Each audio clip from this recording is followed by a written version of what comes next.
Muchas gracias, Florencia. Bienvenidos, bienvenidas a este nuevo encuentro, este segmento que se llama El Mundo al Revés, Noticias y Política Internacional aquí en el canal de la Universidad de Misiones.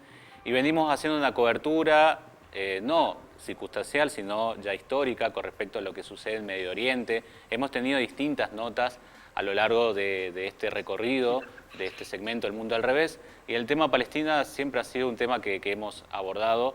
Ahora por una cuestión coyuntural, si bien este programa se emite al aire, también se emite en diferido. Vamos a hablar del 7 de octubre del 2023, donde una acción de contraofensiva defensiva, digamos, por parte de la resistencia palestina, ha puesto de alguna manera de nuevo en agenda una situación que muchas veces ha sido ignorada, invisibilizada en los grandes medios, que ha sido la situación del hermano pueblo palestino, que ha estado históricamente, hace 75 años, en una situación de ocupación de sus tierras, con una situación de violación de derechos humanos, sin agua, sin electricidad, sin medicamentos y sin comida, en lo que ahora se conoce como la Franja de Gaza, que es básicamente una prisión a cielo abierto, ¿no?, de 45 kilómetros de extensión, en la cual viven 2.200.000 personas actualmente.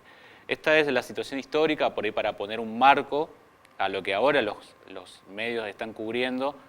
Y antes de pasar a hablar con el especialista en el tema, invitado para el día de hoy, llama mucho la atención que la agenda mediática, directamente la palabra Palestina no es mencionada muchas veces, se habla solamente ahora de la Franja de Gaza y de Cisjordania, que son dos espacios territoriales que han quedado a la administración palestina, y se habla a veces sin información precisa de las agrupaciones palestinas como el Hamas y otras, que se habla de su carta fundacional, pero no de su actualización y de su último documento como organización, que se define como un movimiento nacionalista de liberación nacional y ya no como un movimiento solamente religioso islámico, ¿no? Entonces, todos estos datos son importantes como para darles un contexto y darles información desde otro punto de vista a nuestros televidentes. Y ya para hablar sobre este particular, estamos en comunicación con Oscar Rotundo.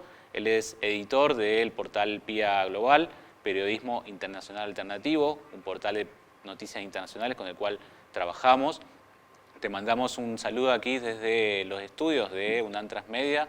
Chequeamos si nos escuchás bien, Oscar, ¿nos escuchás bien? Sí, sí, cómo no, buenos días, ¿qué tal? ¿Cómo están? Un gusto poder volver a estar con ustedes.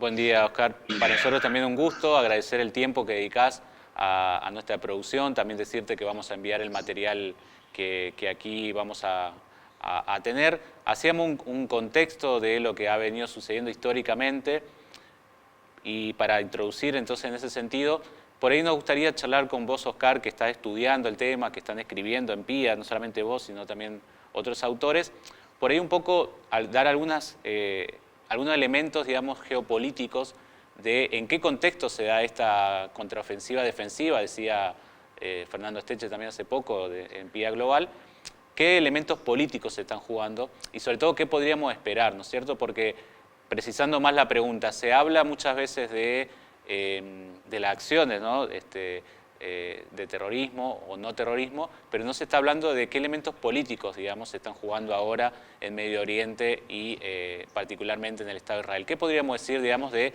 en qué contexto se da este último episodio del 7 de octubre? Yo te voy a leer un tuit que acaba de publicar Sí, Russian Today sí, de Benny Gantz. Benny Gantz es el coequiper de Netanyahu en este gobierno de coalición que se está formando en Israel. sí, Él dice, nuestro objetivo no es solo derrotar a Hamas, sino prometer que el sur de Israel será un paraíso. Hemos visto en estos días una serie de declaraciones de funcionarios israelites, del gobierno de Israel, eh, hablando sobre su cruzada en contra del terrorismo, eh, muchos borrados ya de Twitter, para ujú, que no quede registro, sí, en los cuales expresan que esta acción deliberada de genocidio se va a seguir perpetuando en el tiempo. Si nosotros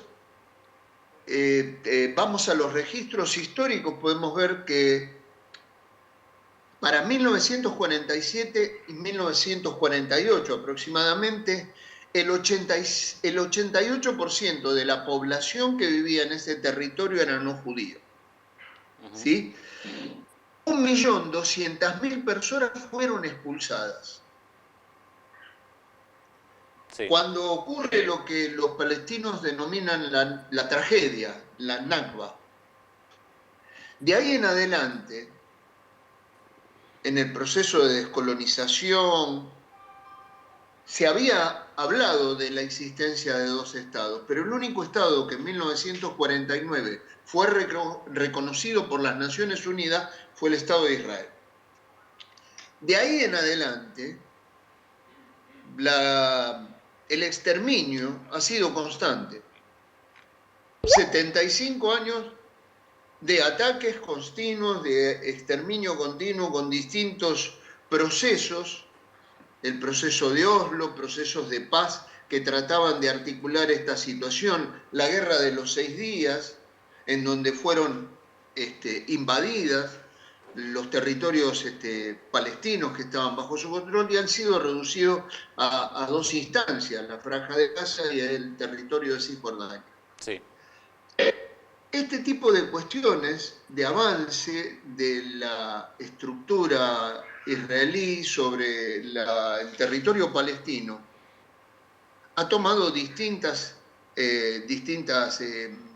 metodologías, por ejemplo, la utilización de colonos dentro de los territorios de Gaza y Cisjordania, fuerzas paramilitares armadas que recurren también al asesinato, desde lo que es el comienzo del año, según un reporte de Naciones Unidas, desde enero hasta ahora en Cisjordania murieron 179 palestinos de manera violenta. Sí. Se registra este año como el año, estoy hablando antes de lo ocurrido la semana pasada, se registra este año como el año de mayor criminalidad en contra de los palestinos en 2 décadas. O sea, nosotros vemos que hay una política sistemática que se venía consustanciando día tras día en contra del pueblo palestino.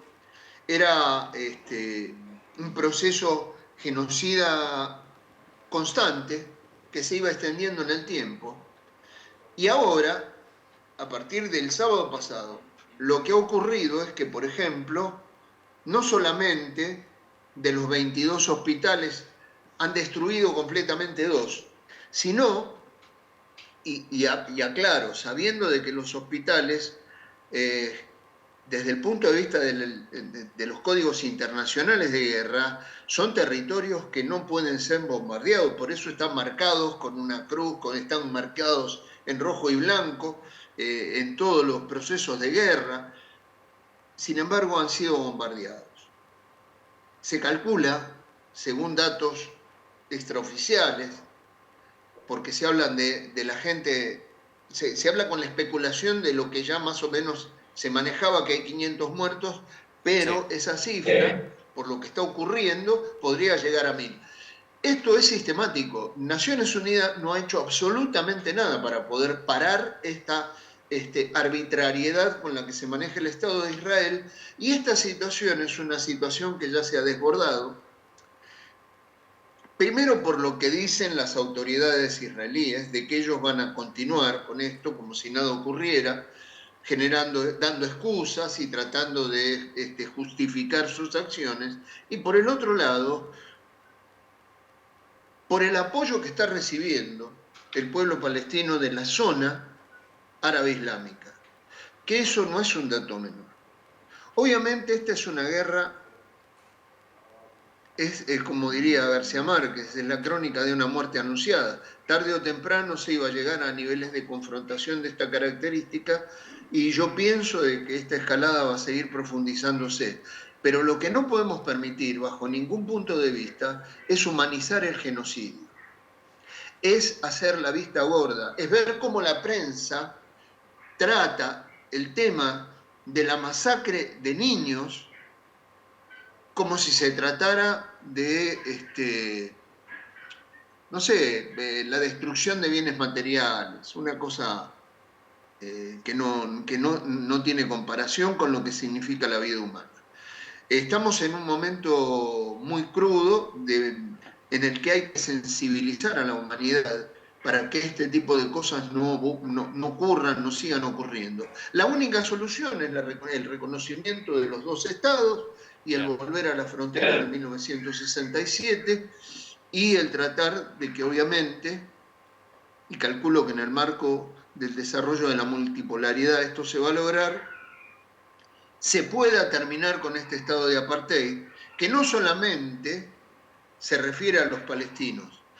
He recibido ya denuncias de muchos compañeros judíos, por ejemplo, del Partido Comunista de Israel, que están siendo perseguidos y hostigados. Hay más de 7 periodistas asesinados por cubrir la información de lo que está aconteciendo y están tratando de ocultar la verdad de lo que está pasando en este momento en los territorios ocupados y dentro de Israel, porque no nos olvidemos que Netanyahu ya venía con protestas dentro de su propio país. Claramente, Oscar. Bien, por una cuestión solamente de tiempo televisivo, agradecemos profundamente los reportes encima, digamos, además de último momento, de información que no circula. Vamos a seguir con esta cobertura, seguramente habrá nuevas repercusiones y esto seguramente habrá repercusión en el tiempo. Agradecerte aquí desde la producción del Mundo al Revés, del Noreste de la Patria Grande, decimos, de la Universidad Nacional de Misiones, y de esta manera seguimos dando cobertura a la agenda internacional desde otra mirada, no necesariamente desde los medios hegemónicos, y de esta manera nos despedimos devolviendo la señal a Florencia. Un abrazo.